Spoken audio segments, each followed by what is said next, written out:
Hola, buenas tardes, bienvenidos a Top GDL. El día de hoy vamos a hablar de un tema bastante común que cada vez está tomando mayor relevancia. Vamos a hablar acerca de la osteoartrosis en general. Bueno, la osteoartrosis, como sabemos, es una enfermedad lentamente progresiva. Puede ser monoarticular o poliarticular, principalmente va a afectar a articulaciones pequeñas o articulaciones de carga. Clínicamente el paciente va a presentar dolor, deformidad y limitación de la movilidad. Nosotros radiológicamente lo que vamos a ver van a ser lesiones erosivas focales. Estas van a ser secundarias a la destrucción del cartílago. Podemos empezar dentro de los datos radiológicos iniciales, vemos la esclerosis subcondral. Posteriormente podemos ver formación de quistes y osteofitos y la disminución del espacio intraarticular. Ahora, esta patología tiene como origen áreas focales, las cuales van a presentar modificaciones del tejido cartilaginoso que van a ser patognomónicas, y estas con el avance de la edad pues se van a ir empeorando. Las alteraciones del hueso van a ser, como sabemos, a nivel subyacente, y la membrana sinovial se va a considerar como secundarias a esta patología. Como tal, no existen anormalidades sistémicas que predispongan, sin embargo, sí hay factores de riesgo que van a incrementar la aparición de esta patología. Siguiente. Bueno, vamos a tener dos tipos de artrosis, una artrosis primaria y una artrosis secundaria. La artrosis primaria va a ser aquella en la que no se va a reconocer ninguna alteración articular preexistente que origine el desarrollo de la artrosis. Y la secundaria va a ser cuando tenemos un factor predisponente identificable, el cual nos va a desarrollar la patología. Aquí existen algunas como primarias o idiopáticas, normalmente son locales o monoarticulares y pueden afectar 3 o más áreas. Y si las secundarias van a ser traumáticas, pueden ser agudas, secundarias a fracturas o luxaciones. Estas principalmente, pues como sabemos, cuando es una fractura que afecta a la superficie articular y no se reduce de manera anatómica o lo más anatómica posible, pues va a presentarse más rápido. En crónicas, por ejemplo, en laboral, personas que tienden a un microtrauma constante, y en deportes, bueno, congénitas, vamos a tener una alteración principalmente de los ejes, puede ser por dismetría, alteraciones axiales, displasias, por ejemplo en el caso de cadera, como lo vimos hace algunas semanas con el doctor Narciso, que nos hablaba de la displasia. Metabólicas, esto hay que tenerlo presente porque muchas veces son cosas que se nos escapan de la mente y que la causa es algo metabólico que está generando el desgaste del cartílago. Endocrinas como acromegalia, hiperparatiroidismo, hipoparatiroidismo, diabetes, enfermedades por depósito de calcio, como ya lo habíamos visto, y enfermedades óseas o articulares, como puede ser una osteonecrosis, infección gotas, o difusas como la artritis reumatoide, enfermedad de Payet, osteopetrosis, una osteocondritis, y neuropáticas, como ya lo habíamos visto en la neuroartropatía de Charcot. Bueno, el factor aquí fundamental va a ser mecánico, va a existir un exceso de la sobrecarga sobre el cartílago, y esta solicitación repetida va a producir que este cartílago se fatigue, y va a haber las estructuras condrales ya van a tener, sabemos que tienen una baja capacidad de amortiguación, y va a agravar esto el proceso. Entonces la reacción del hueso subcondral va a producir microfracturas, va a tratar de repararse, y posteriormente va a generar esclerosis, por lo cual va a existir una densidad ósea subcondral y mayor rigidez ósea, que es lo que nosotros vemos en la radiografía. La siguiente. Los mecanismos de iniciación, bueno, vamos a tener una lesión directa, ya dijimos que pueden ser traumatismos articulares. Esto va a producir condrolisis por la migración de células inflamatorias. Al haber células inflamatorias va a haber una agresión enzimática, es decir, por ejemplo en artritis sépticas o crónicas o en depósitos de cristales, y esto va a producir la desintegración del cartílago. Y por ejemplo en necrosis isquémica o enfermedad de Payet va a ser por alteración a nivel de la vascularización. Como anatomía patológica microscópicamente va a ser una falla de la producción de la malla de colágena, y la degradación de la matriz va a ser fundamental. Entonces, al no tener, por así decirlo, la materia prima para generar el cartílago, pues va a empezar a disminuir este. Y las solicitaciones mecánicas, como lo hablamos al principio, pues van a debilitar las uniones cruzadas de las fibras de colágena y van a producir la ruptura y la fragmentación. Entonces, esto va a generar que exista el mayor permeabilidad al agua, y va a producir mayor turgencia y menor resistencia del tejido. Y bueno, si nosotros pensamos cuál es la fisiopatología, podemos entender muy bien la clasificación de la condromalacia, por ejemplo, porque van siendo los estadios en los que el cartílago se va degradando, y como de ser duro, por así decirlo, pasa a las diferentes etapas en donde se va reblandeciendo hasta que éste pierde su capacidad protectora, por así decirlo. Entonces el condrocito va a ser sometido a una sobrecarga mecánica, y va a estimular la síntesis de proteoglicanos. Entonces, por ejemplo, la colagenasa y la gelatinasa van a generar dendritos, los cuales van a servir de estímulo a los fibroblastos sinoviales y van a producir citocinas o mediadores proinflamatorios, como es la interleucina 1, el factor de necrosis tumoral alfa y la prostaglandina E2, los cuales van a activarse en una acción catabólica, y esto va a destruir el cartílago. Otros factores que pueden influir en este tipo de actividad es el factor de crecimiento transformante o transformador beta y los glucosaminoglicanos o glucanos, como quieran. Y la secuencia lesional, ya dijimos, las solicitaciones mecánicas van a producir una síntesis acelerada de macromoléculas, y el colágeno de va a ser de menor tamaño y se va a alterar la distribución de sus fibras, lo cual disminuye la resistencia a la tensión. Esta degradación mediadas por enzimas lisosómicas y colágenas van a superar la última instancia de regeneración y van a generar también un proceso inflamatorio a nivel de la sinovial como un proceso secundario, y esto va a acelerar el proceso destructivo. Entonces es como un ciclo en el cual si no se rompe la cadena, pues sigue el deterioro o el desgaste de la articulación. Macroscópicamente, pues el cartílago va a perder su característica brillante, dura, y su elasticidad. Entonces empieza a fibrilarse, van a aparecer lesiones verticales que se pueden hundir hasta que van a llegar a la placa subcondral, y el cartílago puede empezar a presentar ulceraciones, que estas son principalmente en la zona de carga. Es por eso que este tipo de lesiones pues los vemos sobre todo en articulaciones de carga, como es la cadera, como es la rodilla y en algunas ocasiones el tobillo.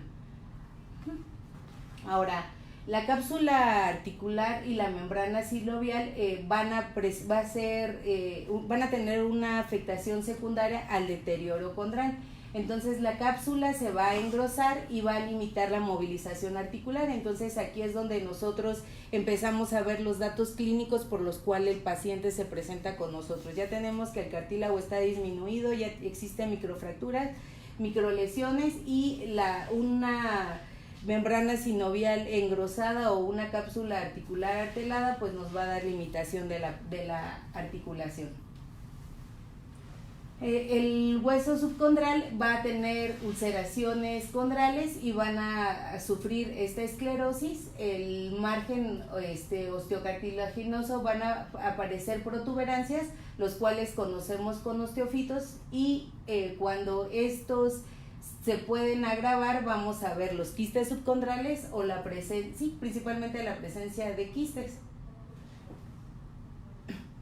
Ahora, clínicamente, el paciente, ¿cómo va a venir? Pues con dolor, como ya lo dijimos, por una distensión capsuloligamentaria, inflamación de la sinovial, denudación de las superficies óseas, y es el típico paciente que llega a consulta y le dice, es que después de estar sentado, cuando me paro, es cuando inicia el dolor, y conforme empiezo a caminar, como que voy calentando y el dolor va disminuyendo. Entonces, siempre que tengamos este cuadro, pues hay que pensar en este tipo de patología. El dolor va a ser persistente y puede agudizarse en formas episódicas, y sobre todo cuando existe algún proceso inflamatorio sistémico, se agudizan este tipo de cuadros. Como les dijimos, el dolor pues va a ser más intenso al iniciar la marcha, va a disminuir con la deambulación y se va a agravar posterior a la actividad. Hay que recordar que también el dolor puede ser referido, que no siempre el típico es el dolor de rodilla, que el paciente se presenta al consultorio, me duele la rodilla, y todo el mundo piensa en que es una artrosis de rodilla, cuando la patología está a nivel de cadera, o cuando tenemos también una artrosis a nivel de lumbar. Entonces siempre es importante recordar esto. Y el dolor mecánico debe diferenciarse del dolor de la articulación o artrítico. La limitación de la movilidad, ya dijimos que va a ser secundario a fibrosis y puede aparecer al levantarse o tras un periodo de reposo. Las deformidades secundarias son muy frecuentes, sobre todo a nivel de rodilla. Vamos a tener alteración en los ejes, que puede ser un genovaro, un genovalgo, o incluso cuando ya es severa la patología, pues podemos llegar a tener subluxaciones. Esas las podemos ver normalmente a nivel del carpo o del tarso también, que son articulaciones más pequeñas y que pues, con mayor facilidad se ve este tipo de características. La crepitación y crujidos también son frecuentes, sobre todo al realizar algún esfuerzo, y puede existir la presencia de derrames articulares. Esto es, sabemos que puede ser secundario a un depósito de cristales. El líquido sinovial característico pues va a tener menos de 2000 células por milímetro cúbico, puede ser transparente o amarillo y normalmente es viscoso. Entonces clínicamente nos puede ayudar cuando tenemos una rodilla ocupada, pues desde ahí sabemos más o menos o enfocarnos a qué tipo de derrame articular es. Ahora, la exploración física, pues va a estar una articulación tumefacta, puede o no existir derrame articular, va a estar dura a la palpación. Normalmente los arcos de movilidad van a estar limitados dependiendo de la articulación afectada. Pues en la cadera sabemos que mucho es a las rotaciones, en la rodilla pues puede ser a la flexo y principalmente a la extensión, en las manos también a la flexión, y pues va a estar la crepitación, el crujido, y puede haber, como ya lo mencionamos, pues el derrame puede presentarse. Las localizaciones más frecuentes de artrosis en la mano va a ser principalmente a nivel de las articulaciones interfalángicas distales, y los nódulos van a ser duros y dolorosos. Esto nos ayuda a hacer el diagnóstico diferencial, por ejemplo, de una AR. La artrosis trapecio metacarpiana o risartrosis va a producir una limitación y crepitación, pérdida de la fuerza y deformidad del pulgar en cuello de cisne. Esto va a ser por hiperextensión de la metacarpofalángica. En la cadera la vamos a ver afectada en varones y hasta en un 20% de forma bilateral, haciendo un diagnóstico diferencial con la DDC, o las secuelas de DDC, en las cuales sabemos que es más frecuente en mujeres y de manera bilateral. El dolor se va a referir a la ingle, puede ser hacia las nalgas, el trocánter mayor o incluso, como lo mencionamos, a la rodilla. Y como ya lo mencionamos, va a haber limitación de las rotaciones, puede haber a la extensión, aducción y flexión, pero esto es cuando ya es más avanzada. La rodilla se va a afectar más frecuente en mujeres y es normalmente más hacia el compartimento medial, puede desarrollar deformidad en varo o valgo y el femoropateral también es frecuente. La espondiloartrosis, ya dijimos que puede ser interapofisaria y los discos y los ligamentos paravertebrales también se encuentran afectados. Va a provocar dolor, limitación y puede existir un osteofito, el cual va a afectar los agujeros de conjunción y por lo tanto vamos a tener datos de radiculopatía compresiva. Bueno, pruebas complementarias. Como tal de laboratorio, pues no vamos a tener una prueba la cual nos diga que el diagnóstico va a ser la osteoartrosis, más bien es evaluar al paciente de manera general, ver, descartar, lo puedes hacer al descartar otro tipo de enfermedades, como ya hablamos, las metabólicas, o buscar una causa metabólica, y si esto está descartado y sabemos, por ejemplo, que tiene alguna alteración en el eje o que fue secundaria a un traumatismo, o por ejemplo en este momento que existen muchos maratonistas o muchos corredores que lo hacen sin la educación necesaria, pues ya tenemos la causa previa. En el líquido sinovial, como ya lo mencionamos, va a ser una viscosidad normal, va a ser menos de 200 glóbulos blancos o linfocitos, y la glucosa y la proteína deben de ser iguales a las del plasma.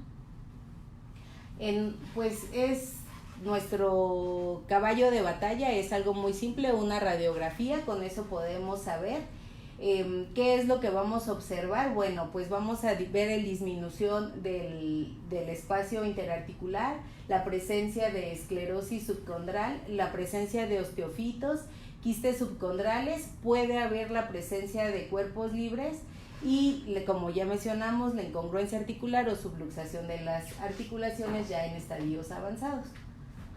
Ahora, existen diferentes clasificaciones dependiendo, por ejemplo, la disminución del espacio articular, en donde la va a dividir en 5 grados, y como ya lo ven ahí, pues va a haber una disminución del espacio, un pinzamiento, una erosión ósea menor al 5, al 10 o mayor a 10, que son los grados. Y la de Kilgreen y Lawrence, que es como la más utilizada, en la cual la vamos a dividir en 4 grados, en donde 0 va a ser normal, en el 1 pues va a haber disminución del espacio, puede o no haber osteofitos, en el grado 2 ya va a ser disminución y presencia de osteofitos, en el grado 3 ya vemos una importante disminución del espacio, la presencia de osteofitos, ya se observa la presencia de esclerosis y la deformidad del extremo de los huesos, y en el grado 4 pues es ya cuando prácticamente están chocando hueso con hueso. Ahora, ¿cómo vamos a tratar nosotros esa osteoartrosis? Existen intervenciones no farmacológicas, que es uno de los, pues es el primer punto en el que nosotros debemos actuar, en donde vamos a intervenir principalmente en el estilo de vida del paciente. Si tenemos un paciente con un índice de masa corporal mayor a 25%, lo más importante es indicarle una dieta, un tratamiento en esta actividad. Se pueden enviar con el nutriólogo para que nos ayuden, porque algunos de estos pacientes ya son adultos mayores, los cuales tienen una menor actividad física y es una cadena, tienen dolor, no se mueven, siguen comiendo y pues va incrementándose. Hay que pensar, ver cuánto de esto tiene una repercusión clínica y funcional, la edad de paciente y la comorbilidad, y las medidas más importantes es educar al paciente. Ahora, se pueden utilizar la prescripción de bastones, la terapia ocupacional, fisioterapia, medidas para disminuir de peso y la realización de actividades cotidianas, para que con esto el paciente se sienta integrado a su actividad física. Ahora, la prevención secundaria es actuar sobre los factores que van a influir negativamente en el curso clínico, como son que ellos por la misma limitación que tienen pues no hacen actividad, aumentan el reposo, existe mayor pasividad y resignación y dependencia de los demás. Entonces, si nosotros no tratamos de intervenir también en estos factores, el paciente pues tiende a la depresión y a veces algunas causas pues ya esperan la muerte. Y la prevención terciaria va a ser tratar de las consecuencias de la enfermedad, que va a ser el dolor, la limitación funcional, la debilidad muscular regional y la rigidez articular. Entonces, como ya lo mencionamos, la educación del paciente, por ejemplo, ya dijimos que son pacientes los cuales van a tener alteraciones metabólicas, entonces ir primero a atacar la enfermedad de base y en base a esto poder ir generando pasos para tener un integral del paciente, se me fue la palabra, un tratamiento integral, gracias. Y pues un paciente que ha entendido, porque eso es muy importante, explicarle al paciente cuál es la patología o la patogenia de su enfermedad para que él lo comprenda y esté bien enterado, porque muchas veces se van con lo que dice la comadre, con lo que dice esto y lo otro, y lo único que hacen es atrasar el tratamiento de su enfermedad.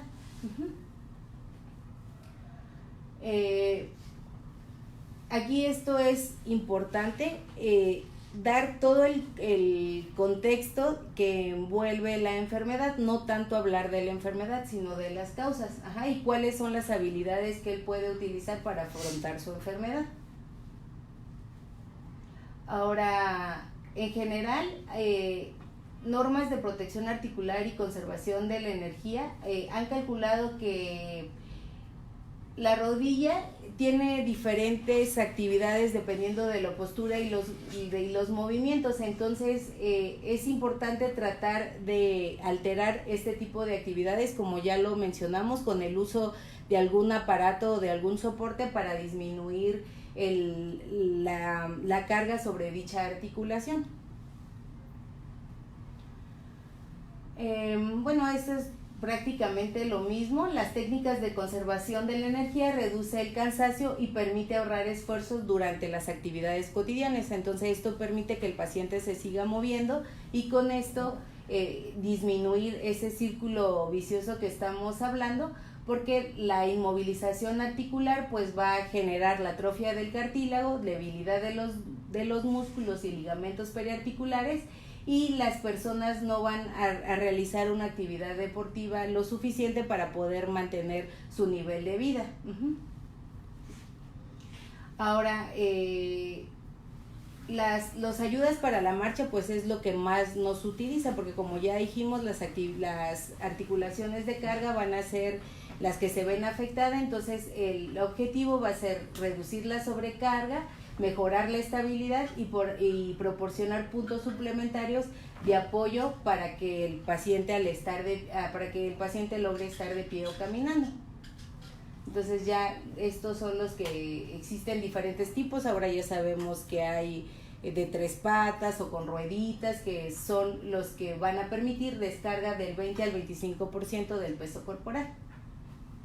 Ahora, el tratamiento farmacológico, ya si logramos que el paciente haya entendido su patología, ahora nosotros lo que nos toca es ayudarlo con el dolor, que es otro punto importante. Entonces, como lo dice la escala o terapéutica analgésica, nuestro primer medicamento que podemos utilizar es el paracetamol, el cual ha demostrado que es un importante analgésico a dosis bajas. Se puede utilizar muy bien en pacientes que tienen nefropatía, solo hay que tener cuidado porque sabemos que es hepatotóxico. Entonces, en este tipo de pacientes a lo mejor sí estaría indicado iniciar con los AINES para estos pacientes En pacientes geriátricos el uso de AINES ha demostrado el sangrado de tubo digestivo, entonces cuando prescribamos un AINE, pues tratar de complementarlo con un inhibidor de la bomba de protones. Y bueno, es lo que ya les comenté.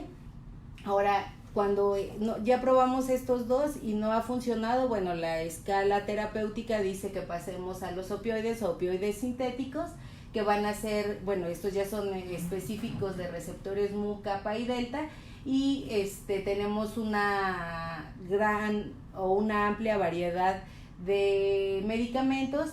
Lo único es que los efectos adversos o secundarios, muchos pacientes los presentan de manera temprana y no los toleran, como puede ser la náusea, el vómito, entonces se tienen de especificar de acuerdo al paciente.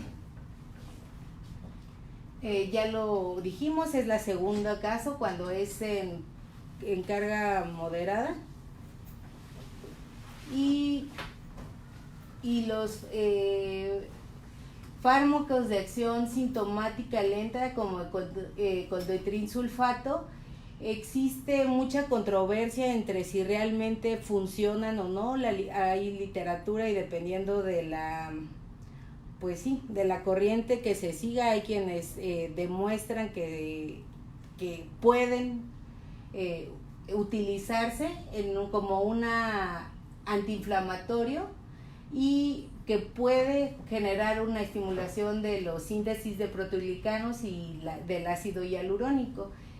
Puede disminuir la actividad catabólica de los condrocitos, inhibiendo algunas enzimas proteolíticas, y la inhibición del óxido nítrico en la articulación, que el óxido nítrico va a favorecer la degradación del cartílago.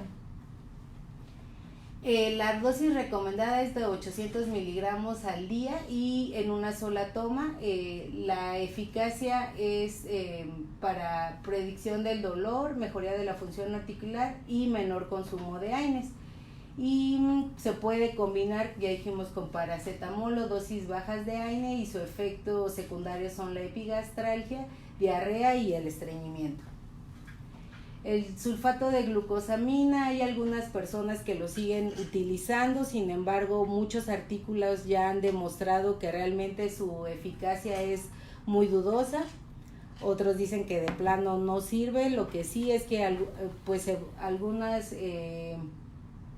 se supone que puede tener actividades metabólicas a nivel del cartílago que van a mediar las metaloproteasas. Y la dosis recomendada es de 1500 miligramos al día. Ya dijimos que la eficiencia pues no está determinada y tiene los mismos efectos secundarios del coldotrin sulfato, y se ha demostrado que en pacientes con alguna predisposición genética pueden elevar los niveles de glucosa en sangre, entonces hay que tener cuidado en pacientes diabéticos. La diacereína también se supone que va a actuar inhibiendo la interleucina 1 y el factor de necrosis tumoral alfa. Van a disminuir la síntesis de metaloproteasas y van a disminuir la concentración de radicales libres, por lo tanto van a disminuir el proceso de la reparación de los condrocitos y de los sinoviocitos. Su eficacia se hace evidente, se supone que de 2 a 4 semanas posterior a iniciar el tratamiento. Es de 50 miligramos 2 veces al día y pues va a disminuir significativamente los síntomas en coxartrosis, y pues se supone que en combinación con AINES su actividad va a ser mayor, y hay algunos artículos que reportan que la progresión radiológica fue significativamente menor cuando se utiliza este tipo de medicamento. Pues entonces la diacereína puede disminuir la pérdida progresiva del espacio articular. El tratamiento, como ya lo mencioné, se recomienda con AINE, y sus efectos adversos puede ser la diarrea y el dolor abdominal. Y la infiltraciones intraarticulares con corticoides pues puede ahí también depende del grupo o de la corriente que se siga. Muchos ortopedistas y algunos artículos dicen que al ser un anabólico puede destruir el cartílago, y sobre todo siempre se aplica con lidocaína, lo cual incrementa el desgaste articular. Otros la recomiendan como un mecanismo como una forma en pacientes que no se pueden operar, y los puedes ayudar en cuanto al dolor. Y lo que se ha demostrado disminuir el desgaste intraarticular pues es la viscosuplementación, dependiendo de la casa comercial, pues va a ser el peso molecular que ésta tenga, y es la única que ha demostrado que puede disminuir el desgaste hasta por 5 a 8 años del cartílago articular. Dependiendo, ya como lo comenté, de la casa comercial, pues va a ser el número de dosis y la frecuencia con las que éstas se presentan, y el tratamiento es bien tolerado, es útil y es eficaz en pacientes jóvenes. Y pues llegaríamos el día de hoy hasta esta parte. Para la siguiente semana vamos a hablar ya que vimos el panorama general de la artrosis, cuáles son las causas, vamos a hablar un poco acerca de la osteoartrosis, pero en pacientes jóvenes. Como sabemos, ahorita ese es como una gran brecha que tenemos, porque todos los artículos y todo está en base a pacientes de la tercera edad. Sin embargo, por la nueva actividad que se presenta, sobre todo deportiva, existe este grupo de pacientes que son muy jóvenes para la prótesis. Y entonces, ¿qué es lo que podemos ofrecerles? No sé si ahorita exista alguna pregunta en cuanto a lo que se abordó en el tema. ¿Algún comentario? Si existe alguna pregunta, ¿no? Bueno, pues entonces eso sería todo por el día de hoy. Los esperamos la siguiente semana.